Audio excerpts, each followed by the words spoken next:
경청하시기를 바랍니다. 제가 봉독하도록 하겠습니다. 그 여자가 말하였다. 선생님, 그 물을 나에게 주셔서 내가 목마르지도 않고 또 물을 기르러 여기까지 나오지도 않게 해 주십시오. 예수께서 그 여자에게 말씀하셨다. 가서 내 남편을 불러오너라. 그 여자가 대답하였다. 나에게는 남편이 없습니다. 예수께서 여자에게 말씀하셨다. 남편이 없다고 한 말이 옳다. 너에게는 남편이 5이나 있었고 지금 같이 살고 있는 남자도 내 남편이 아니니 바로 말하였다. 여자가 말하였다. 선생님, 내가 보니 선생님은 예언자이십니다. 우리 조상은 이 산에서 예배를 드렸는데 선생님네 사람들은 예배드려야 할 곳이 예루살렘에 있다고 합니다. 예수께서 말씀하셨다. 여자여, 내 말을 믿어라. 너희가 아버지께 이 산에서 예배를 드려야 한다거나 예루살렘에서 예배를 드려야 한다거나 하지 않을 때가 올 것이다.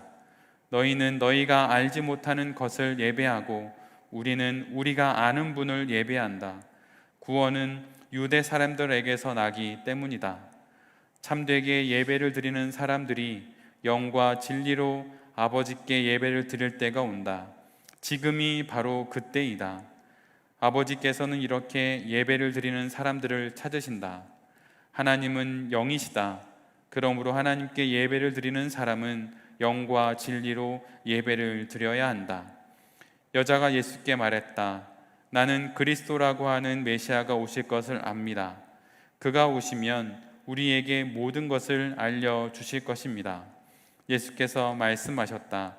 너에게 말하고 있는 내가 그다. 아멘. 오늘은 요한복음 4장의 말씀을 가지고 불러오라 라고 하는 제목으로 하나님 말씀을 나누도록 하겠습니다. 예수님께서 유대를 떠나서 갈릴리로 가시는 길에 사마리아 땅을 애둘러 돌아가지 않으시고 사마리아 땅을 가로질러 가시면서 수가성에 이르러 수가성에 있는 사마리아 여인을 만났다는 말씀을 지난주에 우리가 함께 나눴습니다. 종교적으로도 그리고 문화적으로도 또한 사회적으로도 금기 사항이라고 할 수 있는 사마리아 땅을 예수님께서 들어가시죠.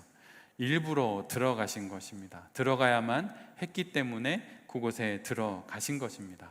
그것은 바로 그 금기의 선 뒤에서의 삶을 살고 있는 사마리아 여인을 만나기 위함이었죠. 그래서 여인과 함께 우물가에서 이야기를 나누십니다.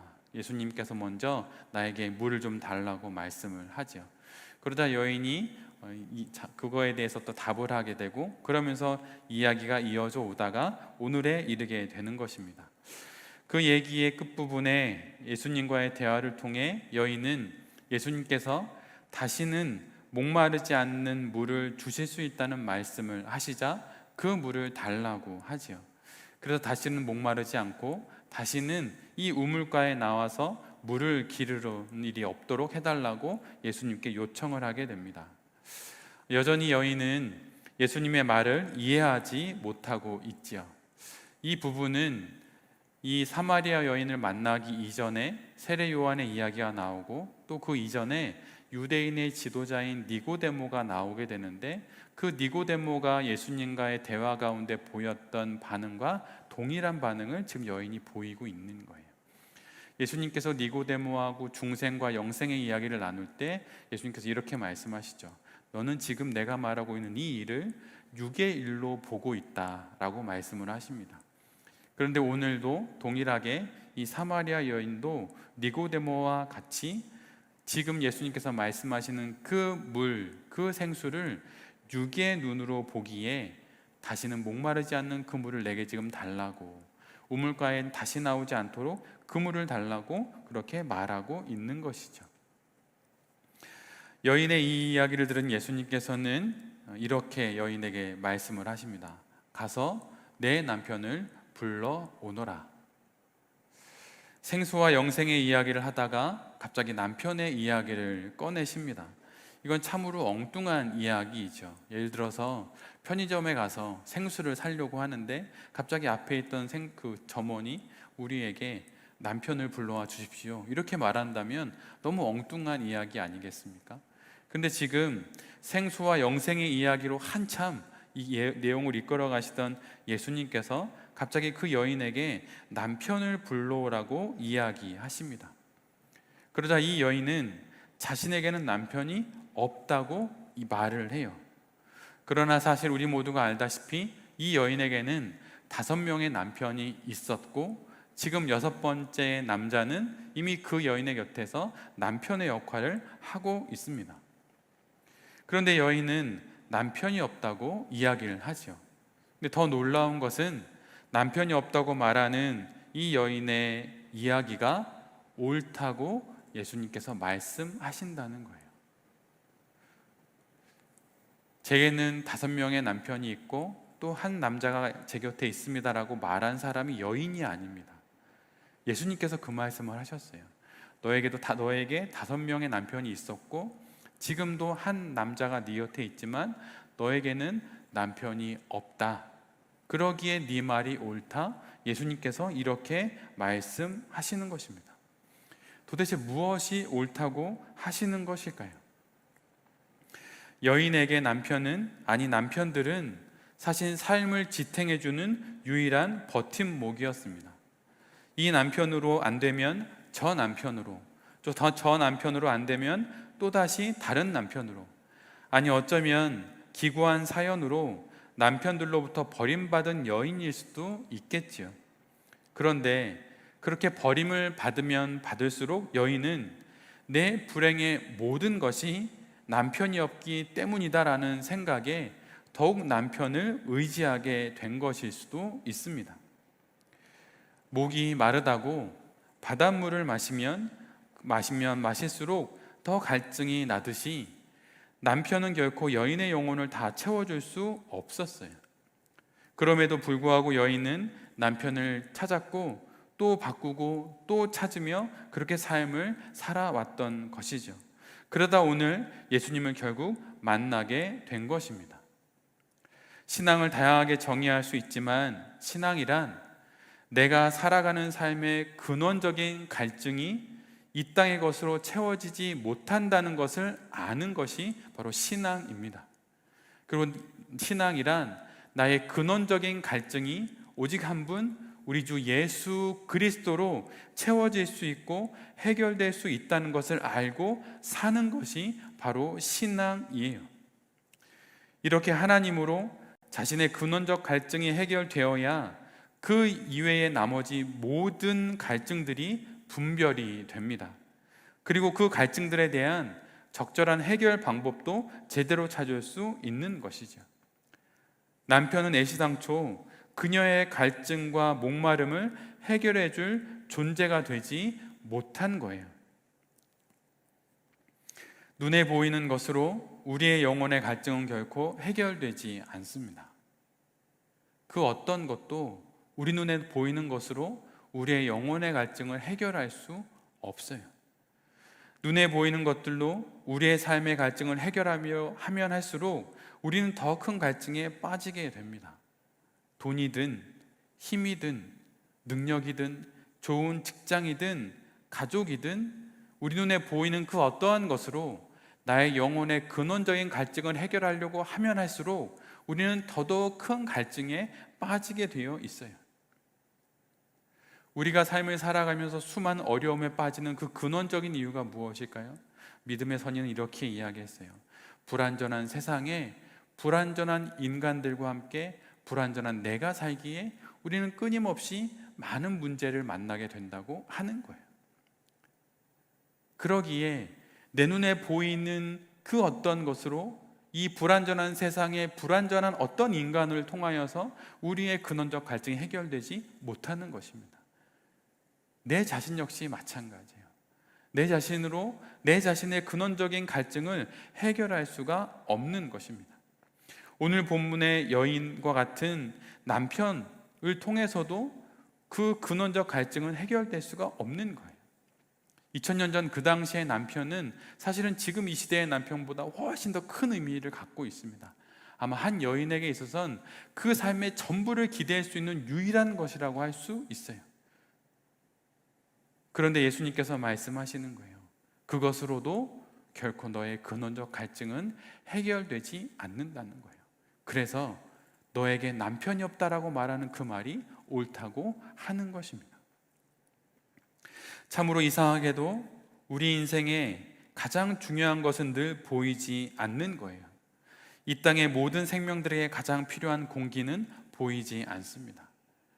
이 땅의 생명들이 자라나기에 필요한 모든 생명들이 자라나기에 필요한 물 역시 보이지 않는 투명한 것이죠. 이 땅의 모든 생명들이 서로의 뜻과 마음을 주고받는 말 역시 보이지 않는 거예요.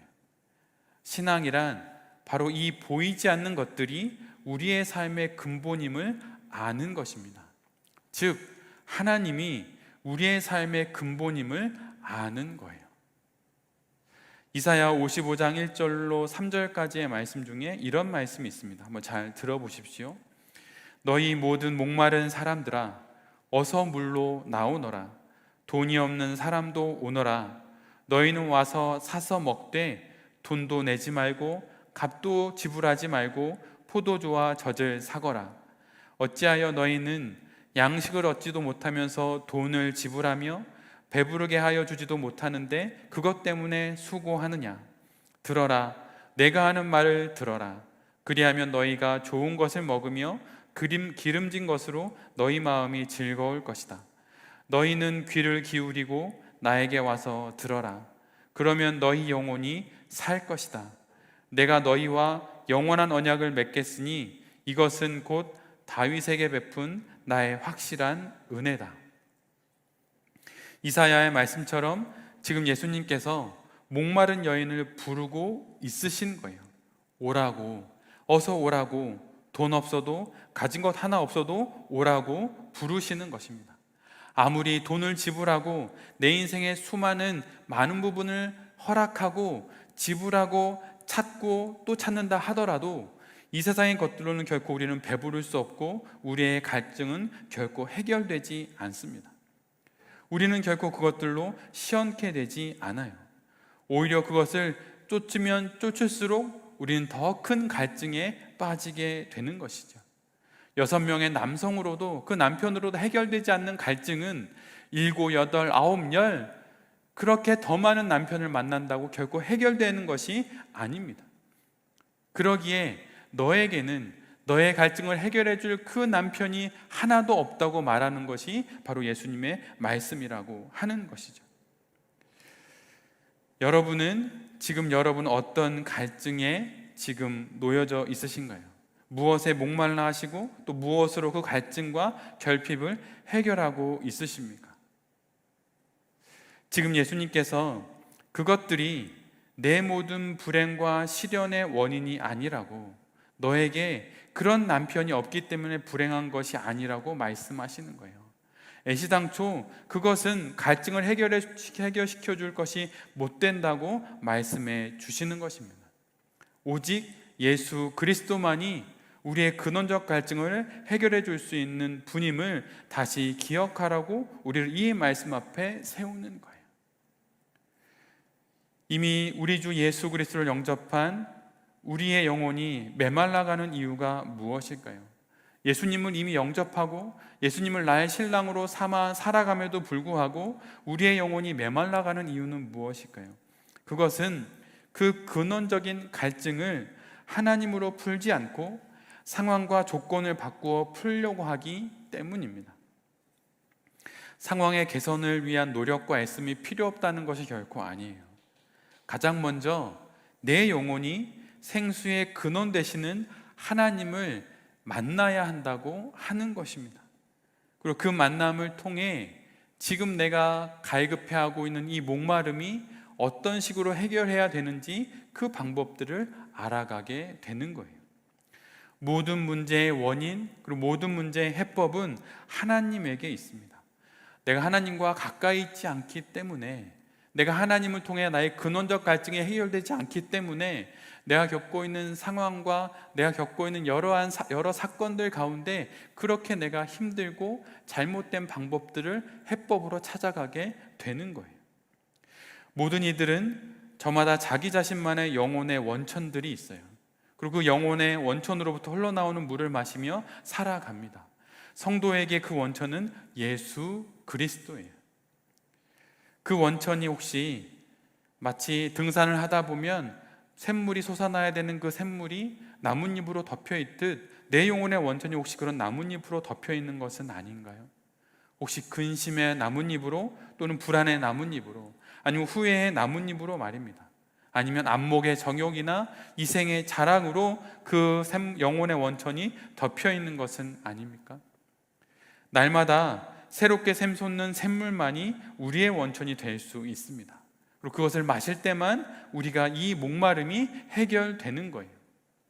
변할 수 있고 바뀔 수 있고 언제든 그칠 수 있는 물이 아니라 예수 그리스도를 내 영혼의 샘물로 삼아야 하는 것입니다. 지금 그 물을 마시라고 예수님께서 우리를 불러주시는 거예요. 그런데 오늘 본문을 보면 이 여인이 예수님의 이 초대에 교묘하게 자꾸 돌아갑니다. 그 질문을 자꾸 회피해요. 예수님께서 이 변화로 여인을 초대하시는데 여인은 자신의 이 변화로의 초대를 받아들이지 않습니다. 이 대화는 사실은 육체적인 결핍으로부터 시작이 되었어요. 집에 물이 없으니 물을 들어 우물가로 오게 된 것이죠. 그런데 그 육체적 결핍 앞에서 예수 그리스도께서 이 여인의 마음을 바라보시고 그 여인의 정서적인 결핍을 보시고 남편을 불러오라고 하신 거예요.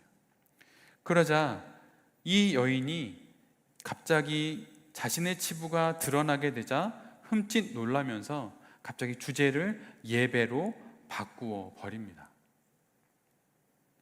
내용의 전개가 너무 스펙타클하게 변하지 않나요? 물을 달라고 했는데 생수를 얘기하니 이제는 남편을 얘기하다가 이제는 예배를 이야기합니다. 여기서 우리가 알게 되는 건 바로 이런 거예요. 신앙만큼 현실의 문제를 덮어버리기에 좋은 명분과 주제는 없다고 하는 것입니다. 신앙이 현실의 문제를 덮어버릴 오히려 좋은 명분이 되어버려요. 하나님께서, 예수님께서 여인의 이 정서적인 결핍, 마음의 결핍을 남편의 문제를 통해서 그 여인과 대화를 나누고자 들어갔더니 이 여인이 예수님의 그 접근에 흠칫 놀라면서 이제는 예배로 주제를 바꾸어 버립니다. 지난주에 말씀드렸듯이 사마리아인들은 그리심산에서 하나님께 예배를 드렸습니다. 이것은 유대인인 예수님과 사마리아 여인 간에 확연히 드러나는 종교적인 문제였어요. 모든 유대인들과 모든 사마리아인들 사이에 가장 민감한 종교적인 문제였지요. 그래서 여인은 자신의 치부가 드러나자 신앙적인 주제를 이야기하므로 자신의 실제적인 문제들을 더 이상 나누지 않으려고 합니다. 그러나 예수님은 질문을 가장한 여인의 이 교묘한 회피마저도 받아내세요. 여인은 예배의 문제를 장소의 문제로 이야기를 합니다. 그리심산에서 예배드리는 게 옳습니까? 아니면 예루살렘 성에서 예배드리는 것이 옳습니까? 이렇게 묻지요. 그러자 예수님께서 이렇게 이야기하시는 거예요. 예배란 장소의 문제가 아니라고. 장소에 제한을 받지 않고 예배를 드릴 때가 오게 된다고 그렇게 말씀하십니다. 그러면서 예배에 대해서 이렇게 말씀하시는 거예요. 예배는, 참다운 예배는 올바른 대상을 두고 드려야 한다, 이렇게 말씀하십니다. 예수님께서 여인에게 하시는 예배에 관련된 첫 번째 말씀은 예배의 대상에 관한 말씀이에요. 예수님은 이렇게 말씀하십니다. 너희는 너희가 알지 못하는 것을 예배하고 우리는 우리가 아는 분을 예배한다. 여러분, 이 문장에서 여러분 혹시 중요한 부분을 캐치하셨나요? 너희는 너희가 알지 못하는 것을 예배하고 우리는 우리가 아는 분을 예배한다. 메시지에서는 이 부분을 이렇게 번역합니다. 너희는 어둠 속에서 확신 없는 예배를 드리지만 우리 유대인들은 밝은 대낮에 확신에 가득 찬 예배를 드린다. 예배의 대상을 알지 못하면 그것은 결코 확신에 찬 예배일 수가 없는 거예요. 그 예배는 살아계신 하나님을 예배하는 인격적인 예배일 수가 없는 것입니다. 그래서 예수님께서 알지 못하는 것을 넌 지금 예배하고 있다고 이렇게 말하는 거예요. 우리의 예배 역시 마찬가지입니다. 내가 홀로 예배를 드리든 가정에서 두세 예배 드리든 함께 여러 명이서 예배를 드리든 그 예배는 바로 살아계신 우리가 알고 있는 하나님, 바로 그분을 예배하는 것이라고 하는 것을 우리 모두가 잊지 않아야 하는 거예요. 그래서 그 예배의 대상 하나님이 바로 내가 예배를 드려야 하는 분이라는 것을 안다면 어느 곳에서 예배를 드리든 그것은 예배가 될 수 있는 것이죠. 그리고 예수님은 두 번째로 예배의 때에 대해서 이야기합니다. 우리가 믿는 이 기독교, 우리의 신앙은 공간과 장소의 종교가 아니고 시간의 종교예요. 그래서 예배는 장소의 문제가 아니라 시간의 문제입니다. 물론 공간을 무시할 수는 없지만 중요한 것은 보이는 공간이 아니라 보이지 않는 마음이에요. 마음이 있다고 다 되는 것은 아니지만 모든 것에 앞서서 마음이 있어야 합니다. 예수님은 예배를 드릴 다른 공간이 있는 것이 아니라, 나아가 다른 시간이 있는 것도 아니라 바로 지금이 예배드릴 시간이요, 이곳이 예배드릴 공간이라고 지금 여인에게 말하고 있는 것입니다. 여인은 자꾸 여러 질문을 통해 회피합니다. 예배드릴 시간도 여기가 아직 아니라고, 지금이 아니라고 자꾸 회피하죠.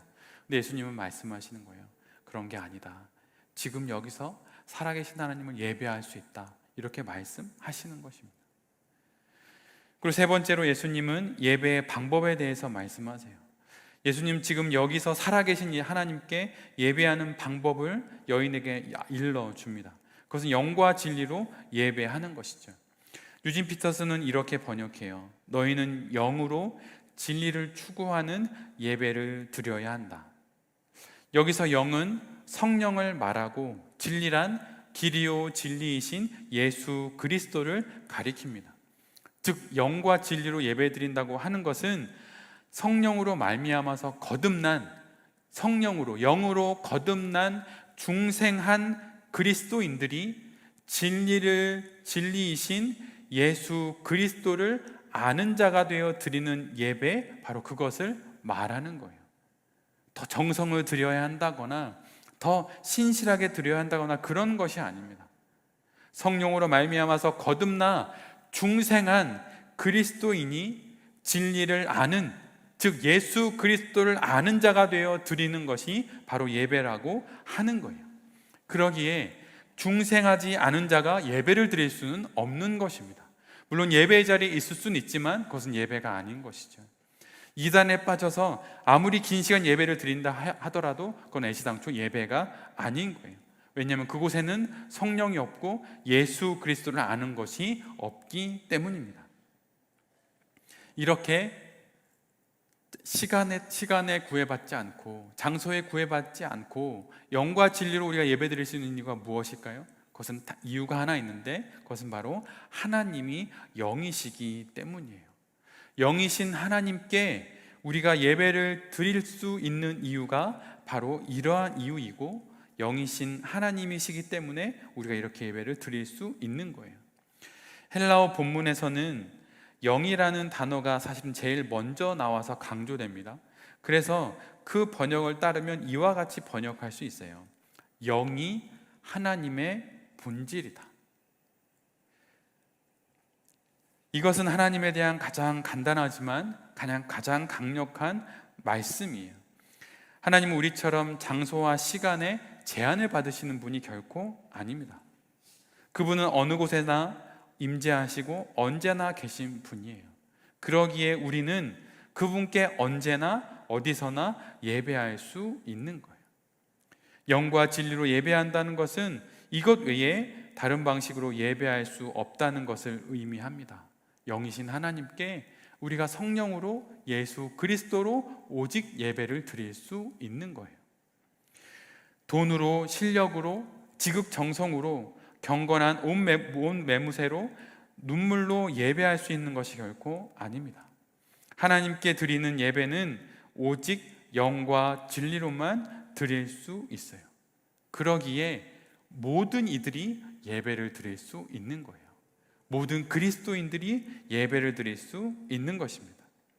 예배는 우리의 조건대로 드릴 수 있는 것이 결코 아니에요.